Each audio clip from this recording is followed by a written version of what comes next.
So the price of almost everything we buy is soaring out of sight. Yeah, so when will the inflation we're seeing and feeling in our wallets finally come to an end? KPRC 2 Investigates' Bill Spencer has the answer. At a time when the price of just about everything is soaring out of control. From groceries to gasoline, to cars, to housing. Devin Strahan is in a spot he never thought he'd be in, starting his own company smack dab in the middle of the highest inflation cycle we've seen in 41 years. Right now, I'm launching Devin Spike Root Beer. It's a 8% wine-based product.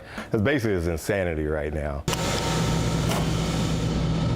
Still, Devin is going forward, even as the price of many of his materials are shooting up. The cost of the cans have gone up. The cost of the 4-pack lids have gone up. The sugar a year or so ago was for a 50-pound bag about $22. Now it's at an average about $32 for a 50-pound bag. So that's a $10 increase in over a year's time. So just how bad is it? Peter Rodriguez is an economist at Rice University and sits on the Houston board of the Federal Reserve. The challenge with inflation like the one we have now is that virtually every component of a consumer's basket has been going up at a really high rate.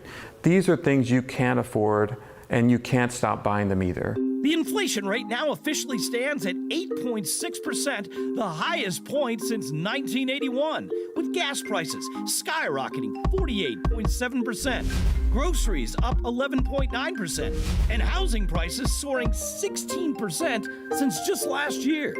That translates to the average American family now spending $346 a month more than last year. Many Americans saying the price of just filling their tank is among the most painful. I used to spend about $30. What's it costing you now?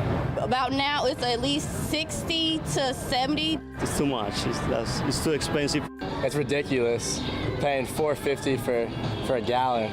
I try not to go nowhere, or I try to get people to take me places. So, just what is the cure for all of this? The solution to stopping this is the Fed's usual medicine, and that means raising interest rates aggressively, but not too aggressively, to try to slow the economy down at a pace that we can manage so that we can pull back on inflation. How long will we feel the pain of this skyrocketing inflation rate? The first good step is probably that just inflation stops getting faster, and I think we're at that point now. But it probably takes another 2 full years before we get inflation down to about the 2% level that really makes us feel comfortable that we've got a stable economy and stable prices.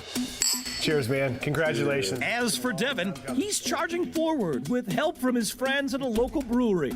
With just one big worry, will his customers actually have the money to buy his new product?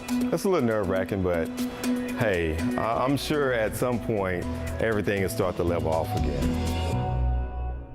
And as far as prices coming down, economist Peter Rodriguez believes gasoline will be among the first areas where we see some relief. He feels by this fall, these sky-high prices at the pump will begin to drop due to increased supply and reduced demand. I'm Bill Spencer. KPRC 2 Investigates. And remember, if you have a story for KPRC 2 Investigates, call our tip line at 713-223-TIPS or email investigates@kprc.com. All right, moving on to weather.